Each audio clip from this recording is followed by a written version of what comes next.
정유년 6월 1일. 비가 계속 내렸다. 일찍 출발하여 청수역 시내가 정자에 이르러 말을 쉬게 하였다. 저물 무렵 단성 땅과 진주 땅의 경계에 있는 박호원의 농사짓는 종의 집에 투숙하려는데 주인이 반갑게 접대하기는 하나 잠자는 방이 좋지 못하여 간신히 밤을 지냈다. 비가 밤새도록 내렸다. 유둔 1개, 장지 2권, 백미 1섬, 참깨 5말, 들깨 3말, 꿀 5대, 소금 5말 등을 보내고 또 소 5마리도 가져왔는데 모두 하동 현감이 보낸 것이다. 2일, 비가 오다 개다 하였다.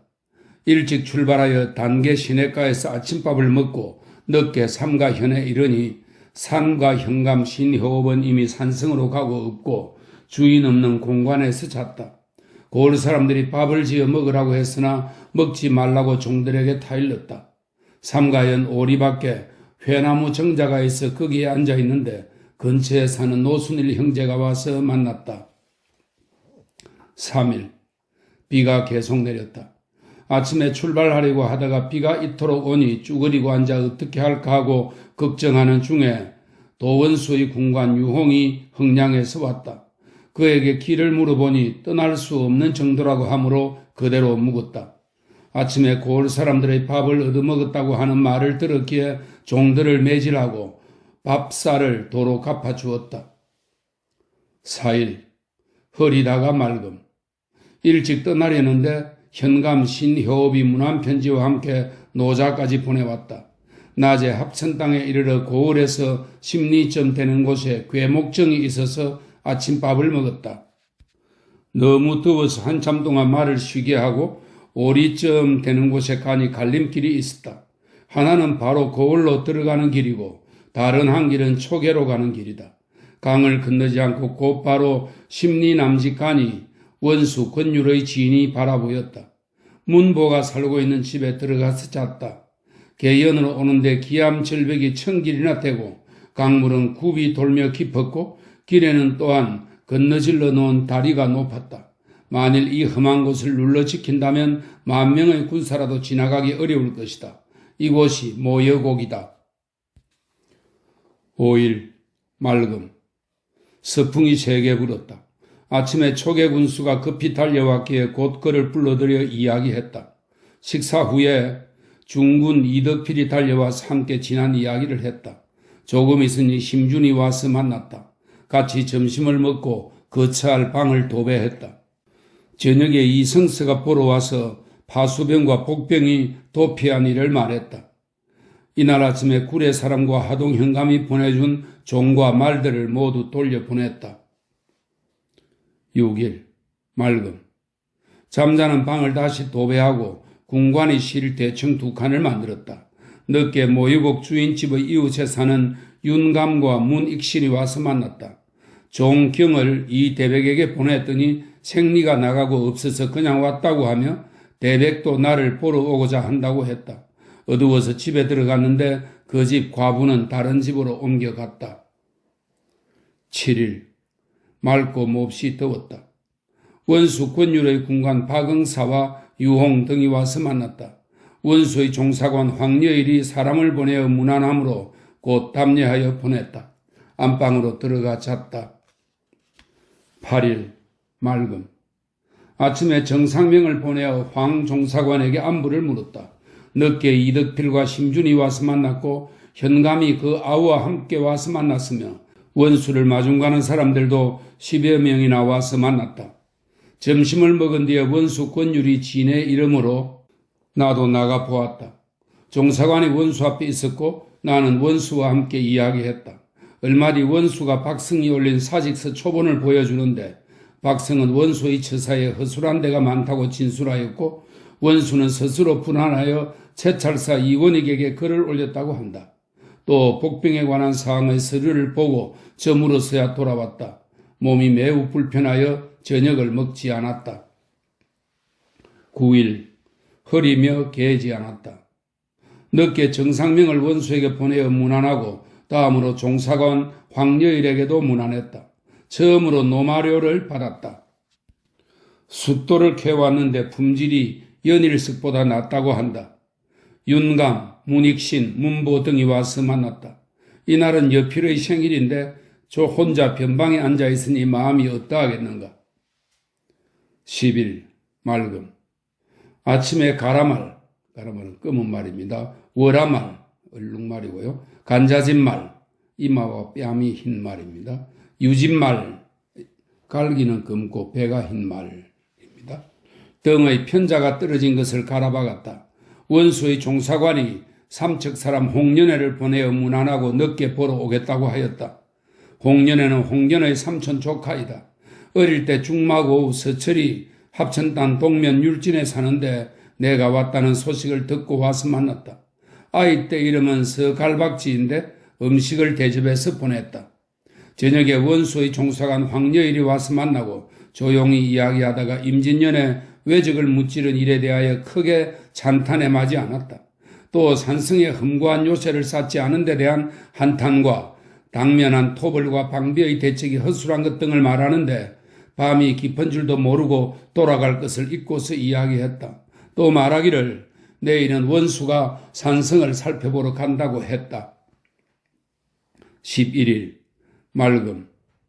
중복이라 쇠라도 녹이고 구슬이라도 녹일 것처럼 땅이 찌는 듯 하였다. 늦게 명나라 차관 경락군문 이문경이 보러 왔기에 부채를 선물로 주어 보냈다.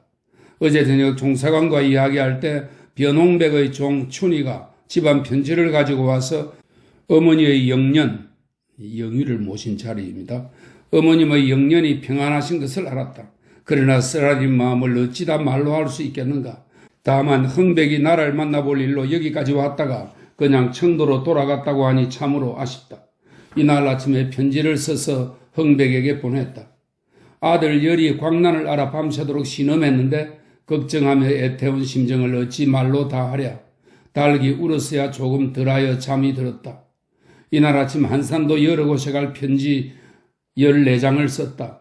경의 모친이 편지를 보냈는데 지내기가 매우 어렵다고 하며 도둑이 또 일어났다고 하였다. 작은 월화말, 얼룩말이 먹지를 않으니 이는 더위를 먹은 탓이다. 12일 맑음. 종경과 종인을 한산도 진으로 보냈다.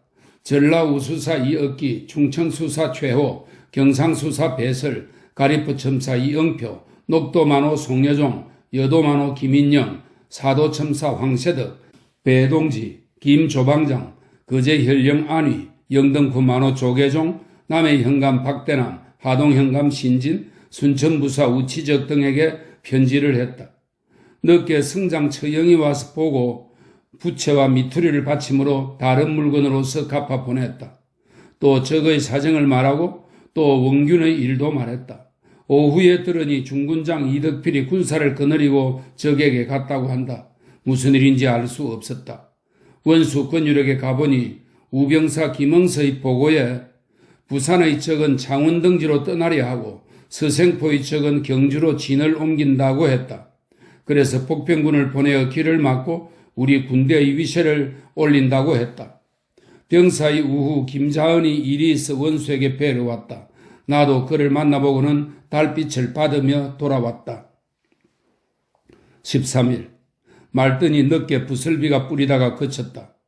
늦게 병마사의 우후 김자은이 보러 왔기에 한참 동안 서로 이야기하다가 점심을 대접해서 보냈다. 이날 낮에 왕고를 쪄서 말렸다. 어두워질 무렵 청주의 이희남의 종이 들어와서 주인이 우병사의 부대에 입대했기 때문에 지금 원수의 진 근처에까지 왔는데 날이 저물어서 묵고 있다고 했다. 14일 허리대 비는 오지 않았다. 이른 아침에 이희남이 들어와서 자기 누이의 편지를 전해주는데 아산의 어머니 영년과 위아래 사람들 모두 무사하다고 하였다. 그러나 아픈 마음을 어찌 말로 다 하랴. 아침 식사 후에 이희남이 편지를 가지고 우병사 김응서에게 갔다. 15일 맑고 흐리기가 반반이다. 오늘은 보름인데 몸이 군중에 있어서 영위를 베풀고 고가지 못하니 그리운 마음을 어찌하랴. 초계 군수가 떡을 마련하여 보냈다. 원수의 종사관 황여일이 군관을 보내어 전하기를 원수가 오늘 산성으로 가려 한다고 했다. 나도 뒤따라 큰 냇가에 이르렀다가 혹시 다른 의견이 있을까 염려되어 냇가에 앉아서 정상명을 내보내어 병이라고 아뢰고 그대로 돌아왔다. 16일 맑음. 종일 혼자 앉아 있었는데 찾아오는 사람 하나 없었다. 아들 열과 이원용을 불러 책을 만들어 변시 족보를 쓰게 했다. 저녁에 이희남이 한글 편지를 보내어 말하기를 병사가 보내주지 않는다고 했다. 병광조가 와서 만났다. 아들 열은 정상명과 함께 큰 내로 가서 전말을 씻겨가지고 왔다. 17일 허리대 비는 오지 않았다. 서늘한 기운이 감돌기 시작하여 밤에는 더욱 쓸쓸하다. 새벽에 앉았으니 아픔과 그리움을 어찌다 말하랴.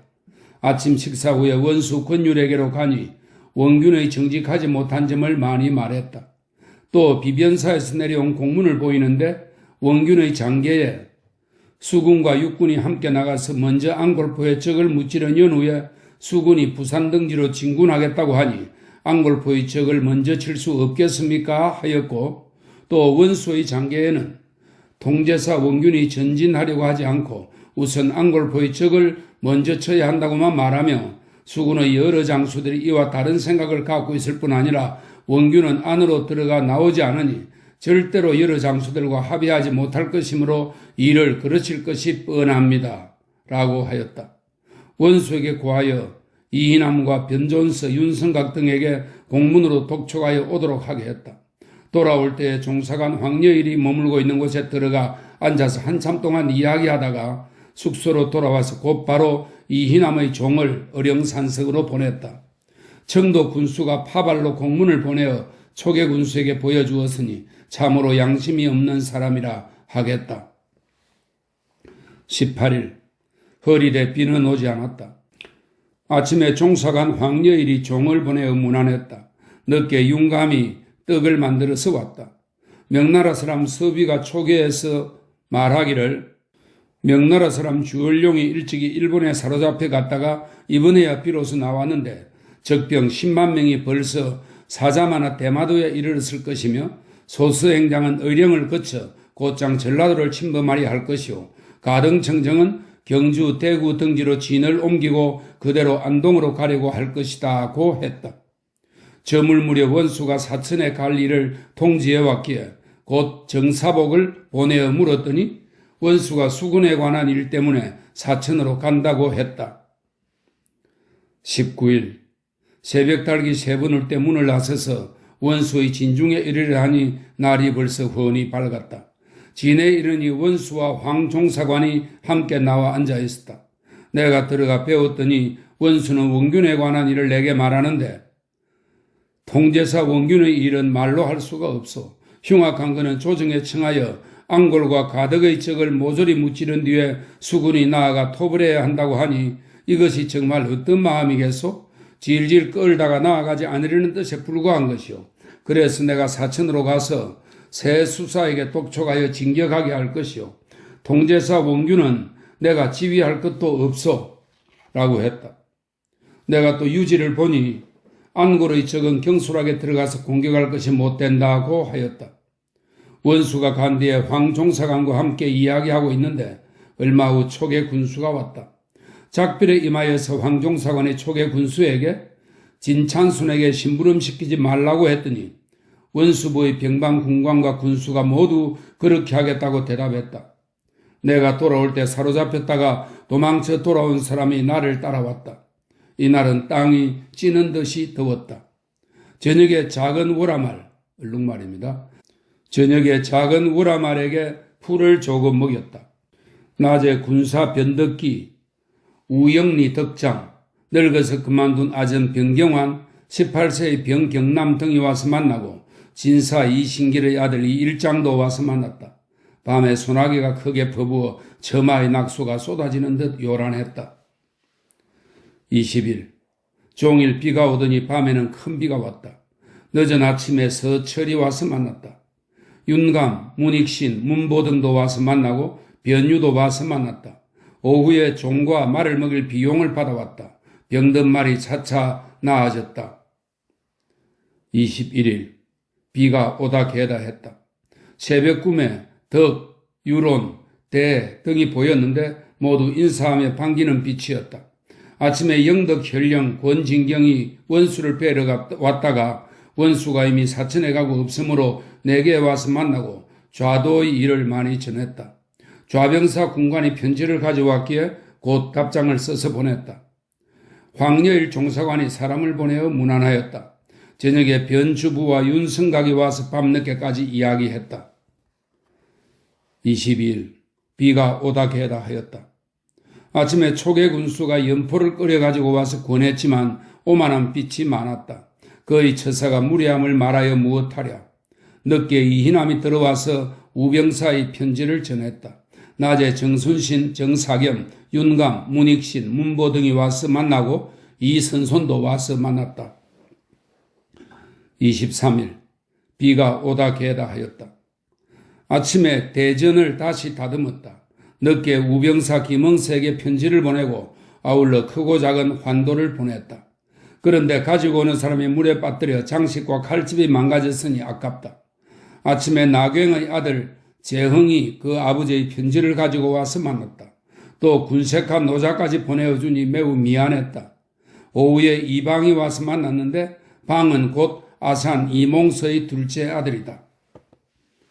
24일 이날은 입추이다. 새벽 안개가 사방에 자욱하여 골짜기 안을 분간할 수 없었다. 아침에 수사 권은경의 종 세공과 감손이 와서 무밭의 일에 대해 아뢰었다. 또 생원 안극가가 와서 만나 세상 일을 이야기했다. 무밭을 갈고 심는 일의 감독관으로 이원용, 이희남, 정상명, 문임수 등을 정하여 보냈다. 생원 안극가가 와서 보고 시국에 관한 이야기를 했다. 오후에 합천 군수가 조은행을 보내어 안부를 물었다. 더위가 찌는 듯 했다. 25일 맑음 다시 무씨를 뿌리도록 하였다. 아침을 먹기 전에 황여일 종사관이 와서 만나고는 해전에 관한 일을 많이 말하였다. 또 원수가 오늘이나 내일 진중으로 돌아온다고 했다. 군사 문제를 토론하다가 밤늦게야 돌아왔다. 저녁에 종경이 한산도에서 돌아왔는데 보성군수 안흥국이 적탄에 맞아 죽었다는 소식을 전했다. 놀랍고 슬픈 마음을 이길 수가 없다. 놀라 탄식할 따름이다. 적 한 놈도 잡지 못하고 먼저 두 장수를 잃었으니 통탄스러움을 어찌 말로 다 하랴. 거제 현감이 사람을 시켜 미역을 실어 보냈다. 26일 맑음 새벽에 순천의 종 윤복이 나타났기에 곧 곤장 쉰대를 쳤다. 거제에서 온 사람이 돌아갔다. 늦게 중군장 이덕필과 변홍달, 심준 등이 와서 만났다. 황여일 종사관이 개비루 강가의 정자로 나왔다가 돌아갔다. 이영림과 박몽삼 등이 와서 만났다.